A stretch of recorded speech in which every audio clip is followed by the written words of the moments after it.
ರಾಜ್ಯ ಬಿಜೆಪಿಯಲ್ಲಿ ಅಡ್ಡ ಮತದಾನದ ವಿಚಾರಕ್ಕೆ ಸಂಬಂಧಪಟ್ಟಂತೆ ಬಿಜೆಪಿ ಹೈಕಮಾಂಡ್ ಈ ವಿಚಾರವನ್ನ ಬಹಳ ಗಂಭೀರವಾಗಿ ಪರಿಗಣಿಸಿದ್ದು ಬಿವೈ ವಿಜಯೇಂದ್ರ ಮತ್ತು ಆರ್ ಅಶೋಕ್ ಅವರಿಗೆ ಬುಲಾವ್ ಕೊಟ್ಟಿದ್ದು ಬಂದು ಭೇಟಿ ಹಾಕಿ ಇದ್ರ ಬಗ್ಗೆ ಕ್ಲಾರಿಟಿ ಕೊಡಬೇಕು ಅಂತ.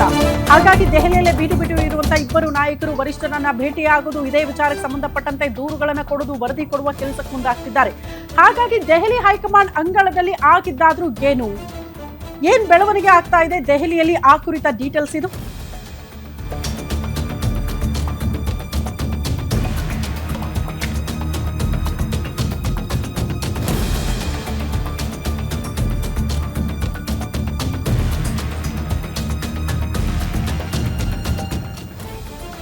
ರಾಜ್ಯ ಬಿಜೆಪಿಯಲ್ಲಿ ಅಪ್ಡೇಟಿನ ಕೋಲಾಹಲ, ದೆಹಲಿ ಹೈಕಮಾಂಡ್ ಅಂಗಳದಲ್ಲಿ ಆಗಿರೋದಾದ್ರೂ 45 ನಿಮಿಷ ಸಭೆ. ವಿಜೇಂದ್ರ ಅಶೋಕ್ ಅವರು ಕೇಳಿದ್ದೇನು ಅವರಿಗೆ ವರಿಷ್ಠರು, ದೆಹಲಿ ವರಿಷ್ಠರಿಗೆ ರಾಜ್ಯ ನಾಯಕರು ಕೊಟ್ಟ ಮಾಹಿತಿ ಆದ್ರೂ ಕ್ರಾಸ್ ವೋಟಿಂಗ್ ಮಾಹಿತಿ ಬೆನ್ನೇರಿರುವ ಕೇಸರಿ ಪಡೆ ಫೈಂಡ್ ಔಟ್ ಮಾಡೋದ್ರಲ್ಲಿ ಯಶಸ್ವಿಯಾಗುತ್ತಾ?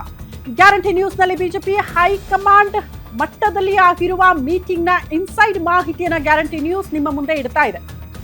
ಕಾರಣ ವರಿಷ್ಠರನ್ನ ಭೇಟಿ ಹಾಕಿದ್ದಾರೆ ರಾಜ್ಯ ಬಿಜೆಪಿ ನಾಯಕರು ವಿಜೇಂದ್ರ ಮತ್ತು ಆರ್ ಅಶೋಕ್. 45 ನಿಮಿಷ ವರಿಷ್ಠರ ಜೊತೆ ಸಭೆ ಆಗಿದ್ದು, ಹಾಗಾದ್ರೆ ವರಿಷ್ಠರು ಕೇಳಿರುವ ಪ್ರಶ್ನೆಗಳೇನು? ಅಡ್ಡ ಮತದಾನದ ವಿಚಾರಕ್ಕೆ ಸಂಬಂಧಪಟ್ಟಂತೆ ರಾಜ್ಯ ಬಿಜೆಪಿ ನಾಯಕರು ಕೊಟ್ಟಂತ ಮಾಹಿತಿ ಏನು? ಪರಿಷತ್ ಫೈಟ್ ಅಲ್ಲಿ ಅಡ್ಡ ದಾರಿ ಹಿಡಿದವರು ಪತ್ತೆಯಾದ್ರ ಅನ್ನೋದೇ ಪ್ರಶ್ನೆ. ಬಿಜೆಪಿ ಹೈಕಮಾಂಡ್ಗೆ ವಿಜೇಂದ್ರ ಆರ್ ಅಶೋಕ್ ರಿಪೋರ್ಟ್ ಕೊಟ್ಟಿದ್ದಾರಂತೆ. ವರದಿ ಆಧರಿಸಿ ಸುಮಾರು 45 ನಿಮಿಷಗಳ ಸಭೆಯನ್ನ ಬಿಜೆಪಿ ಹೈಕಮಾಂಡ್ ಮಾಡಿದೆ. ದೆಹಲಿ ಬಿಜೆಪಿ ಕೇಂದ್ರ ಕಚೇರಿಯಲ್ಲಿ 45 ನಿಮಿಷಗಳ ಕಾಲ ಸಭೆ ಆಗಿದೆ. ಬಿಜೆಪಿ ರಾಷ್ಟ್ರೀಯ ಅಧ್ಯಕ್ಷ ನಿತಿನ್ ನಬಿ ನೇತೃತ್ವದಲ್ಲಿ ಮೀಟಿಂಗ್ ಆಗಿದೆ ಅನ್ನೋದರ ಡೀಟೇಲ್ ಸಿಗ್ತಾ ಇದೆ. ಪರಿಷತ್ ಚುನಾವಣೆ ಘೋಷಣೆ ಆದಾಗಿನಿಂದ ಕೂಡ ಮತದಾನದ ತನಕ ಏನೇನಾಯಿತು ಎಲ್ಲದರ ಬಗ್ಗೆ ಡೀಟೇಲ್ಸ್ ಕೊಟ್ಟಿದ್ದಾರೆ. ಏನೆಲ್ಲ ಕ್ರಮಗಳನ್ನ ಕೈಗೊಳ್ಳಲಾಗಿದೆ ಅನ್ನೋದ್ರ ಬಗ್ಗೆ ಕೂಡ ಬಿಜೆಪಿ ಹೈಕಮಾಂಡ್ ಪ್ರಶ್ನೆ ಮಾಡಿದೆ. ಶೀಘ್ರವೇ ಸಿಟಿ ರವಿ ಸಮಿತಿ ವರದಿ ಕಳಿಸುವಂತೆ ಹೈಕಮಾಂಡ್ ಸೂಚನೆ ಕೊಟ್ಟಿದ್ದು, ಅಗತ್ಯ ಬಿದ್ರೆ ಮತ್ತೆ ದೆಹಲಿ ಕರೆಯೋದಾಗಿ ರಾಜ್ಯ ನಾಯಕರಿಗೆ ಹೇಳಿ ಕಳಿಸಿದ್ದಾರಂತೆ ವರಿಷ್ಠರು. ಸಭೆಯಲ್ಲಿ ಸಂಪೂರ್ಣ ಮೌಖಿಕವಾಗಿ ಮಾಹಿತಿ ಸಲ್ಲಿಕೆ ಮಾಡಿದ್ದಾರೆ ರಾಜ್ಯ ನಾಯಕರು. ಚರ್ಚೆಯಲ್ಲಿ ಪ್ರಸ್ತಾಪ ಆಗ್ಲಿಲ್ವಂತೆ ಅಡ್ಡ ಮತದಾನ ಮಾಡಿದವರ ಹೆಸರು, ಯಾಕಂದ್ರೆ ಇವ್ರಿಗೆ ಗೊತ್ತಿಲ್ವಲ್ಲ. ವಿಪ್ ಉಲ್ಲಂಘನೆ ಮಾಡಿದ್ದು ಪತ್ತೆಯಾದವರು ಯಾರು ಅನ್ನೋದ್ರ ಬಗ್ಗೆನೇ ಕ್ಲಾರಿಟಿ ಇಲ್ಲ. ಇನ್ನೂ ತನಕ ಪತ್ತೆ ಹಚ್ಚೋದ್ರಲ್ಲೇ ಇದ್ದಾರೆ. ಅಷ್ಟು ಈಸಿಯಾಗಿ ಕಂಡುಹಿಡಿಯೋದು ಸ್ವಲ್ಪ ಕಷ್ಟ, ಕ್ರಾಸ್ ಔಟ್ ಮಾಡಿದವರು ಯಾರು ಅಂತ. ಈಗ ಒಂದು ಆಪ್ಷನ್ ಇತ್ತಲ್ಲ, ವಿಜಯೇಂದ್ರ ಅವರು ದೇವರ ಸನ್ನಿಧಾನಕ್ಕೆ ಕರೆದು ಆಣೆ ಪ್ರಮಾಣ ಮಾಡಿಸಿದ್ರೆ ಯಾರಾದ್ರೂ ಭಯ ಬಿದ್ದು ಹೇಳಬಹುದಿತ್ತು. ಬಟ್ ಬರ್ತಿದ್ರ ಅಲ್ಲಿಗೆ ಅನ್ನೋದೇ ಪ್ರಶ್ನೆ. ಅಡ್ಡ ಮತದಾನ ಮಾಡಿದವರು ಯಾರು ಗೈರಾಗ್ತಿದ್ರಲ್ಲ, ಅಲ್ಲಿಗೂ ಕೂಡ ಒಂದು ಸುಳಿವು ಸಿಕ್ಬಿಡೋದು ಇಂಥವರೇ ಮಾಡಿದ್ದು ಅಂತ. ಬಟ್ ಆ ರೀತಿ ಬೆಳವಣಿಗೆಗಳು ಆಗುತ್ತಾ ಅನ್ನೋದೇ ಪ್ರಶ್ನೆ ರಾಜ್ಯ ಬಿಜೆಪಿಯಲ್ಲಿ.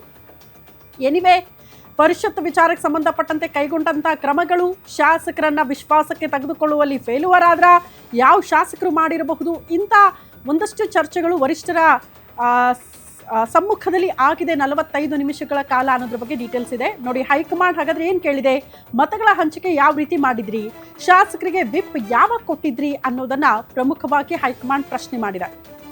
ನಿಮ್ಮ ಸಿದ್ಧತೆ ಯಾವ ರೀತಿ ಇತ್ತು, ಪರಿಷತ್ ಚುನಾವಣೆ ಘೋಷಣೆ ಆದಾಗ, ಅಭ್ಯರ್ಥಿಗಳನ್ನ ಕಣಕ್ಕಿಳಿಸಿದಾಗ, ಸಿಟಿ ರವಿ ನೇತೃತ್ವದ ಸಮಿತಿ ವರದಿಯಿಂದ ಏನ್ ಮಾಹಿತಿ ನಮಗೆ ಸಿಗಬಹುದು ಅದನ್ನ ಕೂಡ ರಾಜ್ಯ ಬಿಜೆಪಿ ನಾಯಕರಿಗೆ ಕೇಳಿದ್ದಾರಂತೆ ವರಿಷ್ಠರು. ಶಾಸಕಾಂಗ ಪಕ್ಷದ ಸಭೆನ 2-3 ದಿನ ಮೊದಲೇ ಮಾಡಬಹುದಾಗಿತ್ತಲ್ಲ, ಅವತ್ತು ಬೆಳಗ್ಗೆ ಮಾಡೋದೇನು ಅವಶ್ಯಕತೆ ಇತ್ತು? ಜೆಡಿಎಸ್ ಜೊತೆ ಎಷ್ಟು ಸಭೆ ಮಾಡಿದಿರಿ ಇಲ್ಲಿ ತನಕ? ಪರಿಷತ್ತು ಚುನಾವಣೆ ವಿಚಾರಕ್ಕೆ ಸಂಬಂಧಪಟ್ಟಂತೆ ಮಾಡೇ ಇಲ್ಲ. ಜೆಡಿಎಸ್ಗೆ ಹಾಕುವ ಮತಗಳ ಬಗ್ಗೆ ಅವರಿಗೆ ಮೊದಲೇ ಮಾಹಿತಿ ಕೊಟ್ಟಿದ್ರಾ ನೀವು? ಇದರ ಬಗ್ಗೆ ಒಂದು ಕ್ಲಾರಿಟಿ ಕೊಡಿ ಅಂತ ಕೇಳಿದೆ ಅಂತೆ ಹೈಕಮಾಂಡ್. ಅನುಮಾನ ಇದ್ದವರ ಜೊತೆ ಮತ್ತೆ ಮಾತುಕತೆ ಮಾಡಿದ್ರಾ ನೀವು? ಯಾರ ಮೇಲಾದ್ರೂ ಡೌಟ್ ಇದೆಯಾ ನಿಮಗೆ? ಚುನಾವಣೆ ಘೋಷಣೆ ಆದ ಬಳಿಕ ಎಷ್ಟು ಸಭೆ ಮಾಡಿದ್ರಿ ಅದ್ರ ಬಗ್ಗೆ ಕ್ಲಾರಿಟಿ ಬೇಕು. ಎಷ್ಟು ಸಭೆ ಮಾಡಿದ್ರಿ, ಯಾವ ಶಾಸಕರು ಮಾಡಿರಬಹುದು ಅನುಮಾನ, ಅವ್ರ ಜೊತೆ ಏನಾದರೂ ಸಂಧಾನ ಸಭೆಗಳಾಗಿತ್ತಾ, ಜೆಡಿಎಸ್ ಜೊತೆ ಮಾತುಕತೆ ಆಗಿತ್ತಾ, ಹೆಚ್ಚುವರಿ ಮತಗಳನ್ನ ಕೊಡ್ತೀವಿ ಅಂತ ಒಪ್ಪಂದ ಆಗಿತ್ತಾ? ಇದೆಲ್ಲದರ ಬಗ್ಗೆ ಕೂಡ ಒಂದು ಕ್ಲಾರಿಟಿ ಕೊಟ್ಟು ವರದಿ ಕೊಡಬೇಕು ಅಂತ ವರಿಷ್ಠರು ಹೇಳಿ ಕಳಿಸಿದ್ದಾರೆ ಅನ್ನೋದ್ರ ಬಗ್ಗೆ ಡೀಟೇಲ್ಸ್ ಸಿಗ್ತಾ ಇದೆ.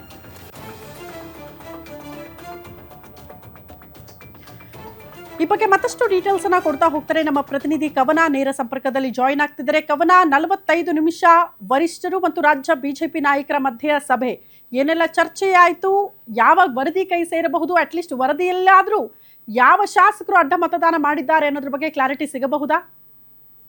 ಶ್ರುತಿ, ಪರಿಷತ್ ಚುನಾವಣೆ ಆಗಿ ಒಂದು ವಾರ ಆದರೂ ಸಹ ಬಿಜೆಪಿಗೆ ಡ್ಯಾಮೇಜ್ ಅಂತೂ ತಪ್ಪಿಲ್ಲ ಅಂತಾನೆ ಹೇಳ್ಬೋದು. ಅದರಲ್ಲೂ ವಿಪಕ್ಷ ನಾಯಕ ಆರ್ ಅಶೋಕ್, ಅದೇ ರೀತಿಯಾಗಿ ರಾಜ್ಯಾಧ್ಯಕ್ಷ ವಿಜೇಂದ್ರ ಅವ್ರಿಗೆ ಟೆನ್ಷನ್ ಅಂತೂ ಇನ್ನೂ ಕಡಿಮೆಯಾಗಿಲ್ಲ. ಯಾಕಂದ್ರೆ ಈಗಾಗಲೇ ನಿನ್ನೆ ಅಷ್ಟೇ ಹೈಕಮಾಂಡ್ ನಾಯಕರ ಜೊತೆ 45 ನಿಮಿಷಗಳ ಕಾಲ ಸಭೆಯನ್ನ ನಡೆಸಿದಂತಹ ಈ ಇಬ್ಬರು ನಾಯಕರಿಗೆ ಇದೀಗ ಹೈಕಮಾಂಡ್ ನಾಯಕರು ತರಾಟೆಗೆ ತೆಗೆದುಕೊಂಡಿದ್ದಾರೆ ಅಂತಾನೆ ಹೇಳ್ಬೋದು. ಯಾವ್ಯಾವ ರೀತಿಯಾಗಿ ಸಭೆಯನ್ನ ನಡೆಸಿದ್ರಿ, ಯಾವ ಶಾಸಕರು ಅಡ್ಡ ಮತದಾನ ಮಾಡಿದ್ದಾರೆ ಅನ್ನುವಂತಹ ಪ್ರಶ್ನೆಯನ್ನ ಸಹ ಕೇಳಿದ್ದಾರೆ. ಅದರಲ್ಲೂ ಇವರು ಕೆಲವೊಂದಷ್ಟು ಅನುಮಾನ ಇದ್ದಂತಹ ಶಾಸಕರ ಹೆಸರು ಹೇಳೋದಕ್ಕೂ ಸಹ ಹೈಕಮಾಂಡ್ ಬಿಟ್ಟುಕೊಟ್ಟಿಲ್ಲ. ಯಾಕಂದ್ರೆ ಊಹಾಪೋಹಗಳ ಹೆಸರು ನಮಗೆ ಬೇಕಿಲ್ಲ, ಸ್ಪಷ್ಟವಾಗಿ ಯಾರು ಅಡ್ಡ ಮತದಾನ ಮಾಡಿದ್ದಾರೆ ಅಂತ ತಿಳಿಯಿತು. ಅಂದ್ರೆ ಏನು, ಸತ್ಯಶೋಧನಾ ಸಮಿತಿಯನ್ನ ಸಿ.ಟಿ. ರವಿ ಅವರ ನೇತೃತ್ವದಲ್ಲಿ ಏನು ರಚಿಸಿದ್ದಾರೋ ಆ ಒಂದು ವರದಿ ಬಂದ ಕೂಡಲೇ ನಮಗೆ ರವಾನೆ ಮಾಡಬೇಕು ಅನ್ನುವಂತಹ ತಾಕೀತನ್ನ ಇದೀಗ ಹೈಕಮಾಂಡ್ ಮಾಡಿರುವಂಥದ್ದು. ಅದೇ ರೀತಿಯಾಗಿ ನೀವಿಬ್ಬರು ಸಹ ಈ ಒಂದು ಚುನಾವಣೆ ಆಗಿರ್ಬೋದು, ಪಕ್ಷದ ಸಂಘಟನೆ ಆಗಿರ್ಬೋದು, ಯಾವುದೇ ಒಂದು ವಿಚಾರ ಆಗಿರ್ಬೋದು, ಪಕ್ಷಕ್ಕೆ ಸಂಬಂಧಪಟ್ಟಂತೆ ನೀವು ಯಾವುದನ್ನು ಸಹ ಗಂಭೀರವಾಗಿ ಪರಿಗಣಿಸಿಲ್ಲ ಅಂತ ಸಹ ನಿನ್ನೆ ಹೈಕಮಾಂಡ್ ನಾಯಕರು ಕ್ಲಾಸ್ ತೆಗೆದುಕೊಂಡಿದ್ದಾರೆ ಅಂತಾನೆ ಹೇಳ್ಬೋದು. ಜೊತೆಗೆ ಏನು ಈ ಒಂದು ಪರಿಷತ್ ಚುನಾವಣೆಯಲ್ಲಿ ಅಡ್ಡ ಮತದಾನ ಆಗಿದೆಯೋ ಇದರಲ್ಲಿ ಧರ್ಮಸ್ಥಳಕ್ಕೆ ಹೋಗುವಂತಹ ಪ್ಲಾನ್ ಸಹ ರಾಜ್ಯಾಧ್ಯಕ್ಷ ವಿಜೇಂದ್ರ ಅವರ ಮಾಡಿದ್ರು. ಇದೀಗ ಅದಕ್ಕೂ ಬ್ರೇಕ್ ಬಿದ್ದಿರುವಂಥದ್ದು. ಅಂದ್ರೆ ಈಗಾಗಲೇ ಮತ್ತೊಂದು ಬಾರಿ ಅಗತ್ಯ ಬಿದ್ದರೆ ನಾವು ಇನ್ನೊಂದು ಬಾರಿ ಸಭೆಗೆ ದೆಹಲಿಗೆ ಕರೆಸ್ತೀವಿ, ಅವಾಗ ತಾವು ಬರಲೇಬೇಕು. ಜೊತೆಗೆ ಸಿ.ಟಿ. ರವಿ ಅವರ ನೇತೃತ್ವದಲ್ಲಿ ಏನು ಸಮಿತಿಯನ್ನ ರಚಿಸಿದ್ದಾರೋ ಆ ಒಂದು ವರದಿ ಸಹ ನಮಗೆ ಬೇಕು ಅನ್ನುವಂತಹ ವಿಚಾರವನ್ನ ಹೇಳಿದ್ದಾರೆ. ಜೊತೆಗೆ ಅಡ್ಡ ಮತದಾನ ಯಾರು ಮಾಡಿದ್ದಾರೋ ಅವರ ವಿರುದ್ಧ ಕಠಿಣ ಕ್ರಮ ಸಹ ಆಗುತ್ತೆ, ನಿಮ್ಮಿಬ್ಬರ ವಿರುದ್ಧ ಸಹ ಕ್ರಮ ಆಗುತ್ತೆ ಅನ್ನುವಂತಹ ವಿಚಾರವನ್ನ, ವಾರ್ನಿಂಗ್ ಅನ್ನ ಇದೀಗ ಹೈಕಮಾಂಡ್ ನಾಯಕರು ಮಾಡಿರುವಂಥದ್ದು. ಅಂದ್ರೆ ಇವರಿಬ್ಬರ ನಡುವೆ ಹೊಂದಾಣಿಕೆ ಇಲ್ಲ, ಸಮನ್ವಯತೆ ಕೊರತೆ ಇದೆ ಅನ್ನುವಂತಹ ವಿಚಾರ ಏನು ಆಗಾಗ ಮುನ್ನೆಲೆಗೆ ಬರ್ತಾ ಇತ್ತು, ಇದ್ರ ಬಗ್ಗೆ ಹಿರಿಯ ನಾಯಕರು ಸಹ ಹೈಕಮಾಂಡ್ಗೆ ಮನವರಿಕೆ ಮಾಡಿದ್ರು. ಈ ನಿಟ್ಟಿನಲ್ಲಿ ಇದೀಗ ಈ ಇಬ್ಬರು ನಾಯಕರ ವಿರುದ್ಧ ಇದೀಗ ಹೈಕಮಾಂಡ್ ಗರಂ ಆಗಿರುವಂಥದ್ದು. ಸೊ ಹೀಗಾಗಿ ತಕ್ಷಣವೇ ನಮಗೆ ಅಡ್ಡ ಮತದಾನ ಮಾಡಿದಂತಹ ಶಾಸಕರ ಹೆಸರು ಬೇಕು, ಜೊತೆಗೆ ಸ್ಪಷ್ಟವಾದಂತಹ ಹೆಸರು ಬೇಕು, ಊಹಾಪೋಹದ ಹೆಸರು ಬೇಕಿಲ್ಲ ನಮಗೆ. ಜೊತೆಗೆ ನೀವಿಬ್ಬರು ಸಹ ಹೊಂದಾಣಿಕೆಯಿಂದ ಹೋದ್ರೆ ಮುಂದಿನ ದಿನಗಳಲ್ಲಿ ಪಕ್ಷಕ್ಕೂ ಸಹ ಒಳಿತಾಗುತ್ತೆ, ಇಲ್ಲ ಅಂದ್ರೆ ನಿಮ್ಮಿಬ್ಬರ ವಿರುದ್ಧ ಸಹ ಕ್ರಮ ಕೈಗೊಳ್ಳೋದು ಖಚಿತ ಅನ್ನುವಂತಹ ವಿಚಾರವನ್ನ ಸಹ ಇದೀಗ ವರಿಷ್ಠರು ಈ ಇಬ್ಬರು ನಾಯಕರಿಗೆ ಹೇಳಿರುವಂತದ್ದು. ಶ್ರುತಿ. ಓಕೆ ಕವನ, ಧನ್ಯವಾದಗಳು ತಮ್ಮೆಲ್ಲ ಮಾಹಿತಿ.